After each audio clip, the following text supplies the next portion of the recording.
ਗੁਰਬਤ ਦਾ ਮਾਰਿਆ ਇੱਕ ਮੁਸਲਮਾਨ ਅਬਦੁਲ ਕਰੀਮ ਉਹਦਾ ਨਾਮ ਹੈ ਤੇ ਇੱਕ ਮਹਾਪੁਰਸ਼ ਕੋਲ ਗਿਆ। ਉਹਨੂੰ ਸਹੀ ਕਹਿੰਦਾ ਕਿ ਮੇਰੀ ਨਾ ਗੁਰਬਤ ਨਹੀਂ ਦੂਰ ਹੋ ਰਹੀ, ਗਰੀਬੀ ਨਹੀਂ ਦੂਰ ਹੋ ਰਹੀ, ਗਰੀਬੀ ਤੁਸੀਂ ਮੈਨੂੰ ਕੁਝ ਦੱਸੋ।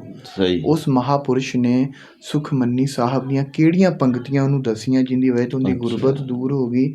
ਉਹ ਜ਼ਮੀਨਾਂ ਦਾ ਮਾਲਕ ਬਣ ਗਿਆ। ਬਹੁਤ ਜ਼ਿਆਦਾ ਉਹਦੇ ਕੋਲ ਇਸ ਬਾਰੇ ਵੀਡੀਓ ਹੈ ਇਸ ਬਾਰੇ ਇਹ ਵੀਡੀਓ ਹੈ। ਸਹੀ ਤੇ ਇਹ ਗਿਆਨੀ ਜੀ ਦਾ ਨਾਮ ਹੈ ਗੁਰਪ੍ਰੀਤ ਸਿੰਘ ਤੇ ਦੂਸਰਾ ਇਹਨਾਂ ਰਿੰਕੂ ਸਿੰਘ ਰਿੰਕੂ ਵੀਰ ਜੀ। ਹਾਂਜੀ ਰਿੰਕੂ ਵੀਰ ਜੀ ਇਹਨਾਂ ਦਾ ਨਾਮ ਹੈ। ਤੇ ਇਸ ਕਥਾ ਨੂੰ ਆਪਾਂ ਸੁਣਨੇ ਆ ਦੋਸਤੋ, ਤੁਸੀਂ ਵੀ ਸੁਣਿਆ। साध संगत जी, किसी ने सवाल किया है कि घर में गरीबी है, और ये सवाल अनगिनत लोगों का होता है। घर में गरीबी है, तकलीफ है बहुत, और आगे लिखते हैं कुछ शब्द बताओ, शब्द बताओ कि गरीबी दूर हो जाए। और फिर तीसरा सवाल यहाँ पर ये है, लिखते हैं और ये भी बता देना भाई साहब के शब्द कितने दिन पढ़ना है। प्यार से बोलिए धन गुरु नानक, धन गुरु नानक। फिर से सुनिए सवाल कि घर में गरीबी है, बहुत तकलीफ है, कोई शब्द बताइए जिसका जाप करने से गरीबी दूर हो जाए, और वो कितने दिन पढ़ना है वो भी बताइए।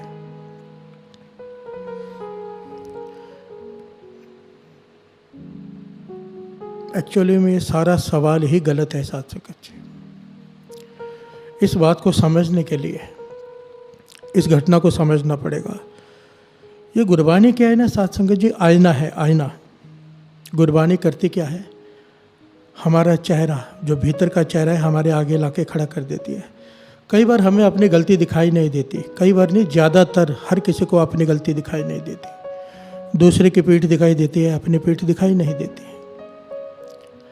आज जो 10 घटना सुनाने जा रहे हैं ये ऐतिहासिक घटना है, और इसको सुनने के बाद कईयों को बहुत सारे रास्ते मिलेंगे। तो दास की बेनती है, बड़े ध्यान से इस बात को सुनना, समझने की कोशिश करना कि हम कहाँ पर गलत है इस सवाल में। गरीबी दूर करनी है, ज़रूरी है, मानता हूँ, पर उसका तरीका क्या होना चाहिए। प्यार से बोलिए धन गुरु नानक। बड़ी ध्यान से सुनेगा। आज सन 1999 1899 की घटना है ये, 1800 यानी कि 1899 की घटना। एक महापुरुष हुए हैं कमाई वाले, जिनका नाम है संत संगत सिंह जी कमालिए वाले। शायद बहुत लोगों ने नाम सुना होगा, क्योंकि बहुत ज़्यादा कमाई वाले महापुरुष हुए हैं ये, संत संगत सिंह जी कमालिए वाले। एक गुरुद्वारे में ये प्रवचन करने गए, संगत इकट्ठी हुई। प्रवचन करके जब बाहर निकल रहे तो एक आदमी सामने आके खड़ा हो गया, हाथ जोड़कर, आंखों में आंसू हैं, और हाथ जोड़कर क्या कहता है, महापुरुषों। हिंदी में बात करता है क्योंकि वो मुसलमान है। उसका नाम आया इतिहास में अब्दुल करीम। संत संगत सिंह जी कमालिए वालों से हाथ जोड़कर कहता है, आंखों में आंसू है, दुखी है, कि हे अल्लाह के बंदे मेरी मदद कर। बहुत समय से मन तपस से भरा हुआ है, दुखी है, परेशान है। आज आपके प्रवचन सुने, आपने जो कथा की संगत में, सुनकर मन को शांति मिली। आप अल्लाह के बंदे हो, मुझ पे तरस करो। संत संगत सिंह जी कमालिए वाले ने सवाल किया, भाई क्या तकलीफ़ है तुझे। तो वो अब्दुल करीम कहता है कि दर दर भटक रहा हूँ कई दिनों से, कई महीनों से, और कुछ दिनों से तो कुछ खाया भी नहीं था। घर वाली साथ में है, भीख मांग रहे हैं। इस गुरुद्वारे में मदद मिली है, खाने को मिला है, रहने के लिए 3-4 दिन के लिए कमरा दिया है गुरुद्वारे वालों ने, पर 3-4 दिन के बाद ये भी खाली करा लेंगे वो। ना मेरे पास 1 टका है, पैसा है, ना मेरे पास राशन है, ना मेरे पास रहने की जगह है। क्या मेरी किस्मत में भीख मांगना ही लिखा है? मैं भीख मांगना नहीं चाहता, मैं मांग कर नहीं खाना चाहता, मैं मेहनत करके खाना चाहता हूँ। काम मांगने जाता हूँ, काम नहीं मिलता, दर दर भटक भटक के थक गया हूँ, कोई काम नहीं देता। और आखिर में अब्दुल करीम कहता है, हे अल्लाह के बंदे, मुझे कोई कलाम दे दे जिसे मैं पढ़ूं और मेरे सारे काम बन जाए। प्यार से बोलिए धन गुरु नानक। धन गुरु मेरी गरीबी दूर हो जाए। वही सवाल जो किया है यहाँ पर कि गरीबी दूर हो जाए। यहाँ पर संत संगत सिंह जी कमाली वालों ने उस अब्दुल करीम से कहा, मुझे तेरी बात बहुत अच्छी लगी, तू भीख नहीं मांगना चाहता, इज्जत की खाना चाहता है। अगर सचमुच तू हक की खाना चाहता है तो अपने सेवादार से इशारा किया, कागज़ और कलम मंगाई उस वक्त, और एक कलाम लिख कर दी, एक पंक्ति लिख कर दी उन्होंने उस अब्दुल करीम को, और कहने लगे इसे पढ़ते रहना दिन रात, छोड़ना मत, गुरु भली करेगा, गुरु नानक तेरा अल्लाह भली करेगा।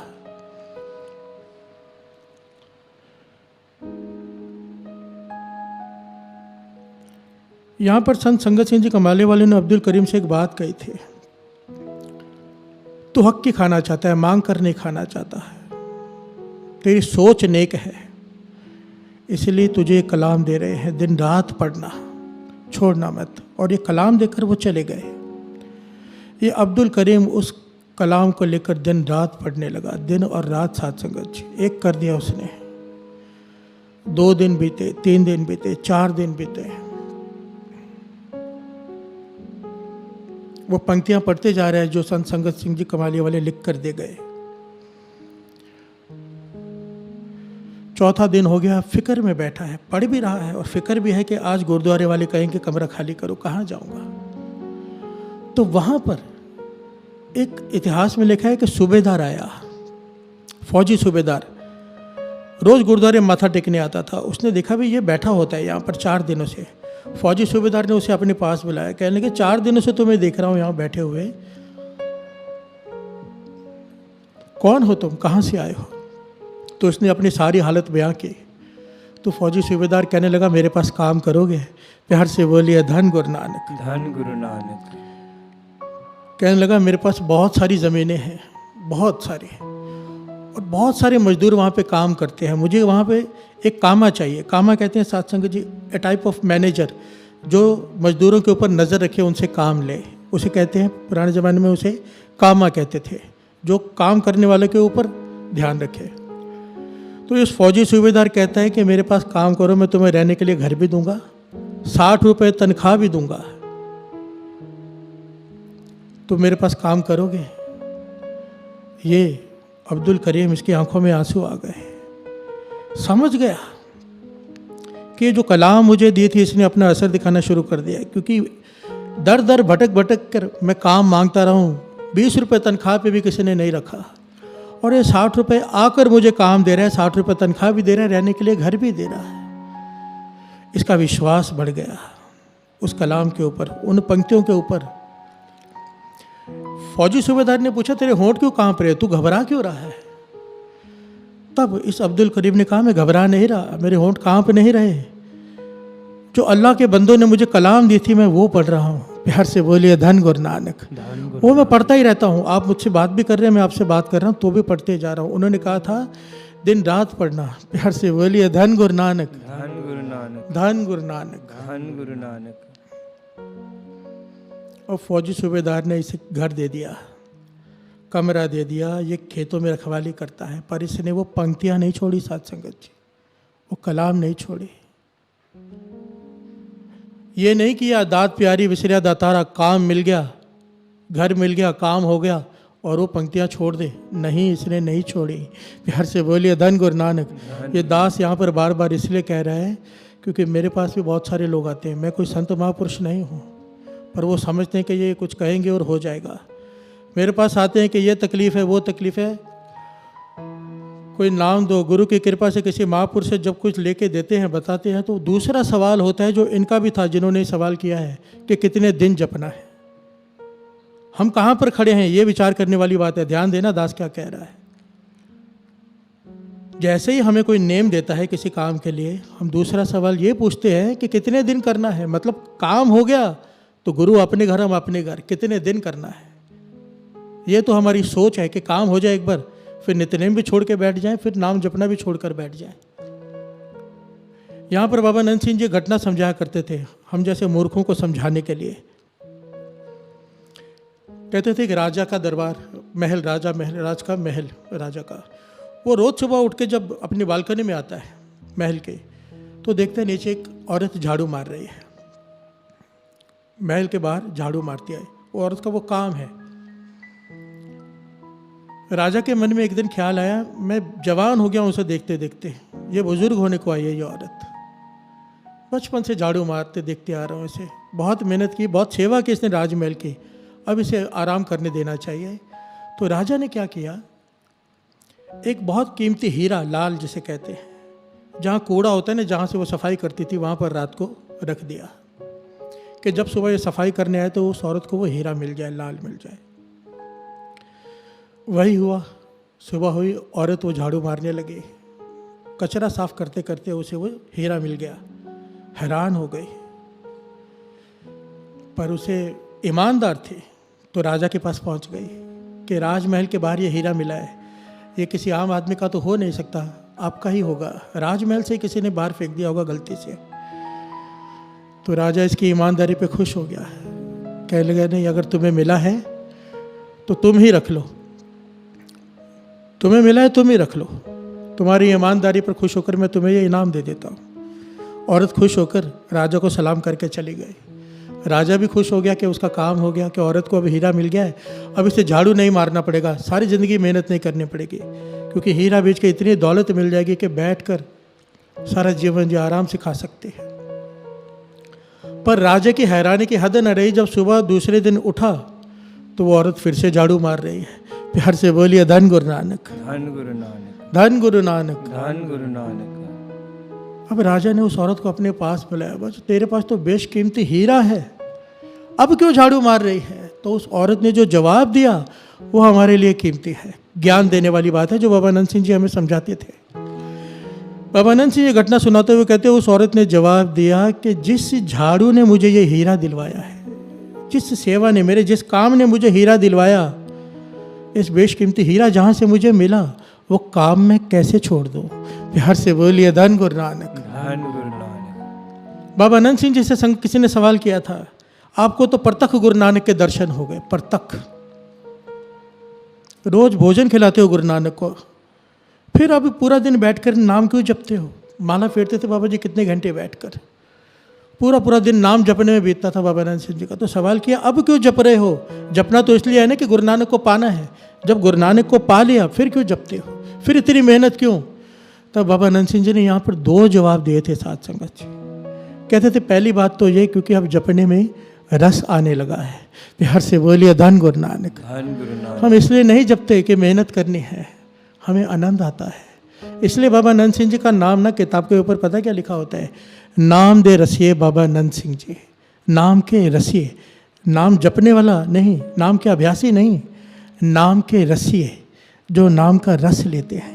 प्यार से बोलिए धन गुरु नानक।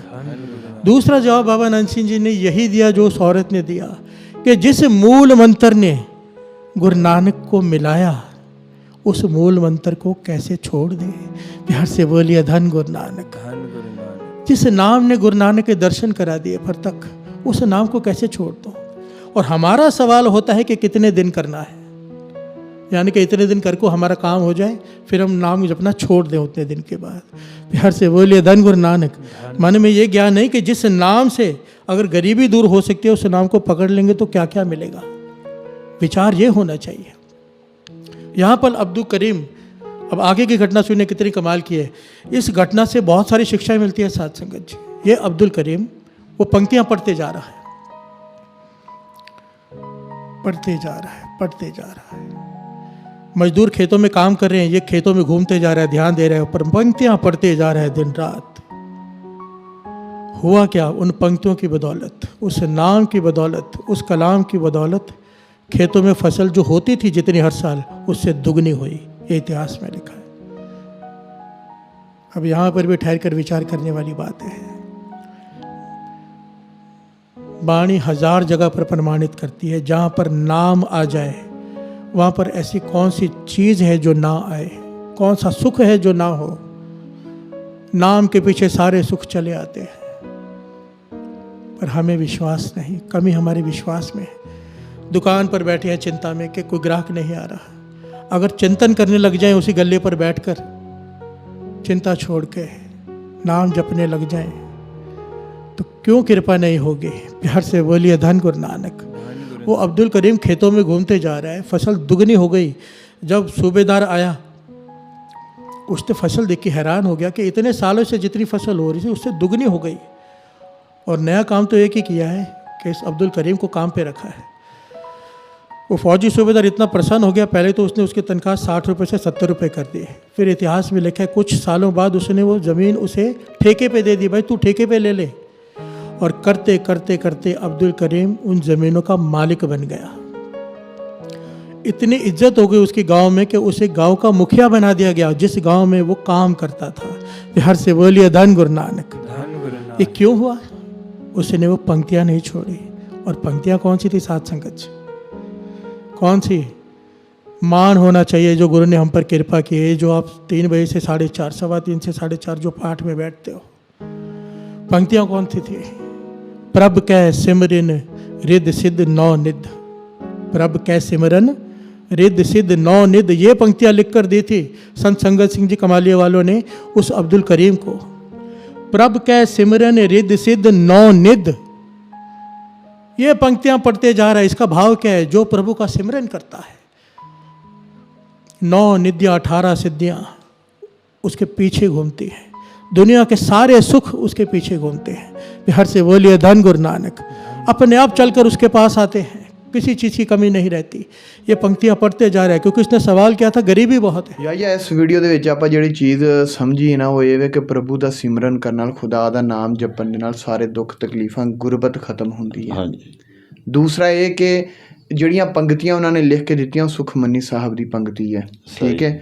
ਉਹ ਪੰਕਤੀ ਦਾ ਮਤਲਬ ਇਹ ਵੇ ਕਿ ਕੋਈ ਆਇਤ ਨਹੀਂ ਜਿਵੇਂ ਆਪਣੀ ਹੁੰਦੀ, ਹਾਂਜੀ, ਕੋਈ ਹਿੱਸਾ ਹੈ, ਕੋਈ ਟੁਕੜਾ ਉਹ ਲਿਖ ਕੇ ਦਿੱਤਾ ਤੇ ਉਹਦੀ ਵਜ੍ਹਾ ਤੋਂ ਉਹ ਨਾਮ ਜਪਦੇ ਰਹੇ। ਅਬਦੁਲ ਕਰੀਮ ਉਹਨਾਂ ਦਾ ਨਾਮ ਦੱਸਿਆ, ਅਬਦੁਲ ਕਰੀਮ ਨਾਮ ਦੱਸਿਆ। ਮੁਸਲਮਾਨ ਸੀ ਜੋ ਕਿ ਉਹ, ਮਤਲਬ ਕਿ ਮੁਸਲਮਾਨ ਵੀ ਇਸ ਚੀਜ਼ 'ਤੇ ਬਹੁਤ ਯਕੀਨ ਰੱਖਦੇ ਨੇ ਕਿ ਮੰਗਣਾ ਤੇ ਰੱਬ ਕੋਲ ਹੀ ਮੰਗਣਾ।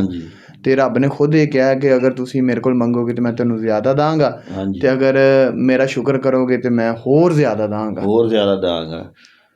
ਤੇ ਜੇ ਅਗਰ ਤੁਸੀਂ ਕਿਸੇ ਹੋਰ ਕੋਲ ਮੰਗੋਗੇ ਤੇ ਮੈਂ ਤੁਹਾਨੂੰ ਖਪਾ ਦਿਆਂਗਾ। ਮਤਲਬ ਕਿ ਹਾਂ, ਫਿਰ ਤੁਸੀਂ ਖਪਦੇ ਰਹੋਗੇ ਕਿ ਮੇਰੀ ਉਹ ਇਸ ਤਰ੍ਹਾਂ ਹੈ ਕਿ ਰੱਬ ਕਹਿੰਦਾ ਬੰਦੇ ਨੂੰ ਕਿ ਇੱਕ ਮੇਰੀ ਚਾਹਤ ਹੈ ਤੇ ਇੱਕ ਤੇਰੀ ਚਾਹਤ ਹੈ, ਤੇ ਹੋਗਾ ਉਹ ਹੀ ਕਿ ਜੋ ਮੇਰੀ ਚਾਹਤ ਹੈ। ਅਗਰ ਤੂੰ ਆਪਣੇ ਆਪ ਨੂੰ ਸਪੁਰਦ ਕਰ ਦਿੱਤਾ ਉਹਦੇ ਜੋ ਮੇਰੀ ਚਾਹਤ ਹੈ ਤੇ ਰੱਬ ਕਹਿੰਦਾ ਮੈਂ ਬਖਸ਼ ਦਾਂਗਾ ਤੈਨੂੰ ਉਹ ਜੋ ਤੇਰੀ ਚਾਹਤ ਹੈ। ਲੇਕਿਨ ਅਗਰ ਤੂੰ ਨਾ ਫਰਮਾਨੀ ਕੀਤੀ ਉਸ ਦੀ ਜੋ ਮੇਰੀ ਚਾਹਤ ਹੈ ਤੇ ਮੈਂ ਤੈਨੂੰ ਥਕਾ ਦਾਂਗਾ ਉਹਦੇ ਵਿੱਚ ਜੋ ਤੇਰੀ ਚਾਹਤ ਹੈ। ਹਾਂ, ਇਸ ਤਰ੍ਹਾਂ ਹੈ ਨਾ, ਇਸੇ ਤਰ੍ਹਾਂ ਹੀ ਹੈ। ਮੇਰਾ ਖਿਆਲ ਹੈ ਇਹ ਕੋਈ ਕਿਸੇ ਬੁੱਕ 'ਚ ਆਪਾਂ ਪੜ੍ਹੀ ਸੀ ਇਹ ਚੀਜ਼, ਮੇਰਾ ਨਾਮ ਭੁੱਲ ਗਿਆ। ਤੇ ਗੱਲ ਬਹੁਤ ਪਿਆਰੀ ਕਿ ਗੁਰਬਤ ਦੇਖੋ ਜੀ ਆ ਜਾਂ ਆਉਣ ਵਾਲੇ ਦੌਰ ਦੇ ਵਿੱਚ ਬਹੁਤ ਜ਼ਿਆਦਾ ਨਾ ਹਰ ਬੰਦਾ ਹੀ ਪਰੇਸ਼ਾਨ ਹੈ, ਉਹਨੂੰ ਸਕੂਨ ਨਹੀਂ ਹੈ। ਤੇ ਇਹਦਾ ਮਤਲਬ ਕਿ ਬੰਦਾ ਧਰਮ ਦੇ ਜਿਤਨਾ ਜ਼ਿਆਦਾ ਕਰੀਬ ਹੋਏਗਾ ਰੱਬ ਦੇ, ਕਹਿੰਦੇ ਨਾ ਕਿ ਰੱਬ ਦਾ ਨਾਮ ਜਪਣ ਨਾਲ ਹੀ ਦਿਲਾਂ ਨੂੰ ਸਕੂਨ ਮਿਲਦਾ। ਹਾਂ, ਤੇ ਬੰਦੇ ਦੇ ਈਮਾਨ ਦੇ ਵਿੱਚ ਇਜ਼ਾਫਾ ਹੁੰਦਾ। ਤੁਸੀਂ ਕੁਛ ਬਿਆਨ ਕਰੋ। ਤੁਸੀਂ ਜਾਂ ਦੇਖੋ ਚਾਹੇ ਤੁਹਾਡੇ ਦਿਨ 'ਚ ਕੁਛ ਨਾ ਆ ਰਿਹਾ ਹੋਵੇ, ਇਹ ਵੇ ਕਿ ਸੁਖਮਨੀ ਤੁਹਾਡੇ ਵਾਸਤੇ ਸ਼ਾਇਦ ਕੋਈ ਨਵੀਂ ਚੀਜ਼ ਹੋਵੇ ਜਾਂ ਪਤਾ। ਸੁਖਮਨੀ ਦੀ ਆਪਾਂ ਇੱਕ ਵੀਡੀਓ ਦੇਖੀ ਹੈ ਪਹਿਲੇ ਮੇਰੇ ਵਾਲੇ ਚੈਨਲ 'ਤੇ ਨਾ, ਦੂਸਰੇ ਚੈਨਲ 'ਤੇ ਮੌਜੂਦ ਹੈ। ਤੇ ਉਹ ਸੁਖਮਨੀ ਦੀ ਤਾਕਤ ਦੇ ਨਾਮ, ਸੁਖਮਨੀ ਦੀ ਤਾਕਤ। ਇੱਥੇ ਵੀ ਸੁਖਮਨੀ ਦੀ ਉਹ ਪੰਕਤੀ ਹੈ, ਇਹਦਾ ਮਤਲਬ ਕਿ ਉਹਦੀ ਕੋਈ ਤਾਕਤ ਹੈ ਜਾਂ ਉਹਦੇ ਕੋਈ ਉਹ ਕਰਨ ਦੇ ਨਾਲ ਪੜ੍ਹਨ ਨਾਲ ਅਲਫਾਜ਼ ਦੇ ਵਿੱਚ ਕੋਈ ਪਾਵਰ ਹੈ ਜਿਹਦੀ ਵਜ੍ਹਾ ਤੋਂ ਬੰਦੇ ਦੀ ਗੁਰਬਤ ਜਾਂ ਇੱਕ ਯਕੀਨ ਬੰਦੇ ਦਾ ਰੱਬ ਦੇ। ਇਹ ਯਕੀਨ ਹੈ, ਬੇਸਿਕਲੀ ਇਹ ਭਰੋਸਾ ਹੈ ਰੱਬ ਤੇ, ਯਕੀਨ ਹੈ ਰੱਬ ਤੇ। ਬੰਦੇ ਦਾ ਯਕੀਨ ਬਣ ਜਾਂਦਾ ਕਿ ਇਹ ਚੀਜ਼, ਜਿਵੇਂ ਆਪਾਂ ਦਰੂਦ ਸ਼ਰੀਫ ਪੜ੍ਹਨੇ ਆ ਮੁਹੰਮਦ ਸੱਲੱਲਾਹੁ ਅਲੈਹਿ ਵਸੱਲਮ ਤੇ ਦਰੂਦ ਸ਼ਰੀਫ ਪੜ੍ਹਨ ਨਾਲ ਆਪਣੇ ਯਾਨੀ ਕਿ ਉਹਨਾਂ ਦੇ ਦਰਜੇ। ਅਤੇ ਜ਼ਿਕਰੀਆ ਇਹਦੇ ਵਿੱਚ ਇਹ ਚੀਜ਼ ਹੈ ਕਿ ਜਿਹੜਾ ਨਾ ਨਾਮ ਜਪਣਾ ਜਾਂ ਰੱਬ ਨੂੰ ਯਾਦ ਕਰਨਾ ਜਿਹੜਾ ਬਾਰ ਹੈ ਨਾ, ਉਹ ਦਿਲ ਨੂੰ ਤਾਂ ਸਕੂਨ ਦਿੰਦਾ ਹੈ ਤੇ ਨਾਲ ਰੱਬ ਜਿਹੜਾ ਨਾ ਉਹ ਤੁਹਾਡੀ ਸੁਣਦਾ ਹੈ। ਤੇ ਰੱਬ ਇਹ ਕਹਿੰਦਾ ਕਿ ਜੇ ਤੁਸੀਂ ਮੈਨੂੰ ਯਾਦ ਕਰੋਗੇ ਨਾ ਤੇ ਮੈਂ ਅਰਸ਼ 'ਤੇ ਬੈਠਾ ਤੁਹਾਨੂੰ ਯਾਦ ਕਰਾਂਗਾ। ਫਜ਼ਕੁਰੂਨੀ ਅਜ਼ਕੁਰੂਕੁਮ। ਹਾਂਜੀ, ਯਾਨੀ ਕਿ ਫਜ਼ਕੁਰੂਨੀ, ਅਗਰ ਤੂੰ ਮੈਨੂੰ ਮੇਰਾ ਜ਼ਿਕਰ ਕਰੇਗਾ ਤੇ ਮੈਂ ਤੇਰਾ ਜ਼ਿਕਰ ਕਰਾਂਗਾ। ਅਜ਼ਕੁਰੂਕੁਮ, ਮੈਂ ਤੇਰਾ ਜ਼ਿਕਰ ਕਰਾਂਗਾ। ਹਾਂਜੀ, ਹੋਰ ਤੇ ਅਗਰ ਤੁਸੀਂ ਜੇ ਰੱਬ ਨੇ ਤੁਹਾਡਾ ਜ਼ਿਕਰ ਕਰ ਲਿਆ ਤੇ ਫਿਰ ਤੁਹਾਡੇ ਸਾਰੇ ਦੁੱਖ ਦਰਦ ਗੁਰਬਤ ਹਰ ਚੀਜ਼ ਉਸ ਤੋਂ ਵੱਡਾ ਤੇ ਕੋਈ ਵੀ ਨਹੀਂ ਨਾ। ਹਾਂਜੀ, ਤੇ ਲੇਕਿਨ ਅਗਰ ਦੇਖਿਆ ਜਾਵੇ ਤੇ ਧਰਮ ਦੇ ਵਿੱਚ ਨਾ ਜਿਹੜਾ ਪੈਸਾ ਹੈ ਨਾ, ਇਹਦੀ ਵੈਲਿਊ ਨਹੀਂ ਹੈਗੀ। ਹਾਂਜੀ ਹਾਂਜੀ ਅਗਰ ਇਸ ਚੀਜ਼ ਦੀ ਦੇਖਿਆ ਜਾਏ ਨਾ ਕਿ ਆਪਾਂ ਕਹਿੰਦੇ ਆ ਗਰੀਬੀ ਦੂਰ ਹੋ ਜੇ, ਮਤਲਬ ਤੁਸੀਂ ਦੇਖੋਗੇ ਕਿ ਜਿੰਨੇ ਵੀ ਜਿਹੜੇ ਮਜ਼ਹਬ ਦੇ ਲੋਕ ਸਨ ਨਾ, ਮਜ਼ਹਬੀ ਲੋਕ ਵੱਡੇ ਸੂਫੀ ਸੰਤ ਜਾਂ ਪੈਗੰਬਰ ਨਬੀ, ਉਹ ਕਦੀ ਵੀ ਅਮੀਰ ਨਹੀਂ ਰਹੇ ਸੀ। ਹਾਂਜੀ। ਕਿਉਂ ਇਹਦਾ ਮਤਲਬ ਹੈ ਕਿ ਵੀ ਦੁਨੀਆਦਾਰੀ ਦੀ ਤੇ ਵੈਲਿਊ ਹੀ ਕੋਈ ਨਹੀਂ। ਬਿਲਕੁਲ ਸਹੀ ਕਹਿ ਰਹੇ ਹੋ ਤੁਸੀਂ, ਕਿ ਬਿਲਕੁਲ ਉਹਨਾਂ ਵਾਸਤੇ ਦੁਨੀਆਦਾਰੀ ਦੀ ਕੋਈ ਹਾਂਜੀ, ਵੈਲਿਊ ਕੋਈ value ਲੇਕਿਨ ਨਹੀਂ। ਯਾਰ ਗਰੀਬੀ ਕਿਆ ਇਹਨੂੰ ਆਪਾਂ ਲੈ ਸਕਦੇ ਕਿ ਈਮਾਨ ਦੀ ਗਰੀਬੀ ਵੀ ਹੋ ਸਕਦੀ ਹੈ, ਦੁਨੀਆਦਾਰੀ ਦੀ ਗਰੀਬੀ ਵੀ ਹੋ ਸਕਦੀ ਹੈ। ਹਾਂਜੀ, ਇਹਨੇ ਜੇ ਤੁਸੀਂ ਕਹਿ ਸਕਦੇ ਜੇ ਜਿਹੜੀ ਇਮਾਨ ਦੀ ਗਰੀਬੀ ਹੈ ਨਾ, ਉਹ ਤੇ ਇੱਕ ਲਹਿਦਾ ਚੀਜ਼ ਹੈ। ਉਹ ਤੇ ਫਿਰ ਪੈਗੰਬਰਾਂ ਦੇ ਹੁਕਮਾਂ ਤੇ ਅਮਲ ਕਰਕੇ। ਹਾਂਜੀ, ਉਹ ਤੇ ਜਿਹੜੇ ਪੈਗੰਬਰ ਨੇ, ਨਬੀ ਨੇ, ਜਾਂ ਅੱਲਾ ਦੇ ਨੇਕ ਬੰਦੇ ਨੇ, ਉਹਨਾਂ ਦੇ ਦੱਸੇ ਹੋਏ ਰਸਤੇ 'ਤੇ ਚੱਲ ਗਏ। ਹੁਣ ਆਪਾਂ ਇਹ ਕਹੀਏ ਕਈ ਵਾਰੀ ਬੰਦੇ ਦੇ ਇਸ ਤਰ੍ਹਾਂ ਦੇ ਸਰਕਮਸਟਾਂਸ ਹਾਲਾਤ ਆ ਜਾਂਦੇ ਨੇ ਕਿ ਬੰਦੇ ਨੂੰ ਸਮਝ ਨਹੀਂ ਆਉਂਦੀ ਕਿ ਮੈਂ ਕੀ ਕਰਾਂ। ਹਾਂਜੀ, ਹਨਾ, ਹੁੰਦਾ ਨਾ ਬੰਦੇ ਦੀ ਜ਼ਿੰਦਗੀ ਦੇ ਵਿੱਚ ਇੱਕ ਠਹਿਰਾਓ ਆ ਜਾਂਦਾ, ਬੰਦੇ ਦੀ ਜ਼ਿੰਦਗੀ ਐਂਗਜ਼ਾਇਟੀ ਜਿਹਨੂੰ ਕਹਿੰਦੇ ਨੇ, ਪਰੇਸ਼ਾਨੀ ਰੁਕ ਜਾਂਦਾ, ਬੰਦੇ ਨੂੰ ਕਈ ਵਾਰੀ ਪਤਾ ਨਹੀਂ ਲੱਗਦਾ ਕਿ ਮੈਂ ਪਰੇਸ਼ਾਨ ਵੀ ਹਾਂ ਤੇ ਕਿਉਂ ਆ। ਹਾਂਜੀ, ਤੇ ਇਹਦਾ ਮਤਲਬ ਹੈ ਕਿ ਸੁਖਮਨੀ ਦਾ ਜਿਹੜਾ ਇਹਨਾਂ ਨੇ ਕੋਈ ਦੱਸਿਆ ਉਹ ਹਾਂਜੀ, ਉਹ ਇਹਦੀ ਮੇਨ ਵਜ੍ਹਾ ਇਹ ਹੀ ਹੁੰਦੀ ਹੈ ਕਿ ਜਿਹੜੀ ਨਾ, ਜਦੋਂ ਬੰਦੇ ਨੂੰ ਇਹ ਸਮਝ ਨਹੀਂ ਨਾ ਆ ਰਹੀ ਹੁੰਦੀ ਕਿ ਮੇਰਾ ਮਸਲਾ ਕੀ ਹੈ ਯਾਰ, ਮੈਂ ਕਿਉਂ ਉਹ ਬੰਦਾ ਆ, ਉਹ ਅਸਲ 'ਤੇ ਰੱਬ ਤੋਂ ਦੂਰੀ ਹੁੰਦੀ ਹੈ, ਅਕਾਲ ਪੁਰਖ ਤੋਂ ਦੂਰੀ ਹੁੰਦੀ ਹੈ, ਰੱਬ ਤੋਂ ਦੂਰੀ ਹੁੰਦੀ ਹੈ। ਤੇ ਬੰਦੇ ਦਾ ਕਿਉਂਕਿ ਜਿਹੜਾ ਜ਼ਮੀਰ ਹੈ ਜਾਂ ਦਿਲ ਹੈ ਨਾ, ਉਹ ਫਿਰ ਉਹਨੂੰ ਲੱਗਦਾ ਕਿ ਕੁਛ ਕਮੀ ਹੈ, ਕੁਛ ਮਿਸਿੰਗ ਹੈ, ਕੁਛ ਮਿਸਿੰਗ ਹੈ। ਤੇ ਮਿਸਿੰਗ ਕੀ ਹੈ? ਮਿਸਿੰਗ ਰੱਬ ਦਾ ਨਾਂ ਹੈ। ਹਾਂਜੀ, ਜਿਹੜਾ ਤੁਸੀਂ ਨਹੀਂ ਕਰ ਰਹੇ ਹੁੰਦੇ ਤੇ ਤੁਸੀਂ ਪਰੇਸ਼ਾਨ ਹੋ ਜਾਂਦੇ। ਹਾਂ ਦੋਸਤੋ, ਇਹ ਅਸੀਂ ਛੋਟੀ ਜਿਹੀ ਵੀਡੀਓ ਲੈ ਕੇ ਆਏ ਸੀ ਕਿ ਗੁਰਬਤ ਨੂੰ ਜਾਂ ਗਰੀਬੀ ਨੂੰ ਕਿਸ ਤਰ੍ਹਾਂ ਖ਼ਤਮ ਕਰਨਾ ਹੈ, ਤੇ ਸੁਖਮਨੀ ਦੀ ਤਾਕਤ ਇਸ ਵੀਡੀਓ ਦਾ ਟਾਈਟਲ ਸੀ। ਤੁਹਾਨੂੰ ਇਹ ਕੈਸੀ ਲੱਗੀ ਵੀਡੀਓ ਸਾਨੂੰ ਕਮੈਂਟ 'ਚ ਜ਼ਰੂਰ ਦੱਸਿਆ ਜੀ। ਮਿਲਾਂਗੇ ਨਵੀਂ ਵੀਡੀਓ ਦੇ ਨਾਲ। ਅੱਲਾਹ ਨਿਗਹਿਬਾਨ।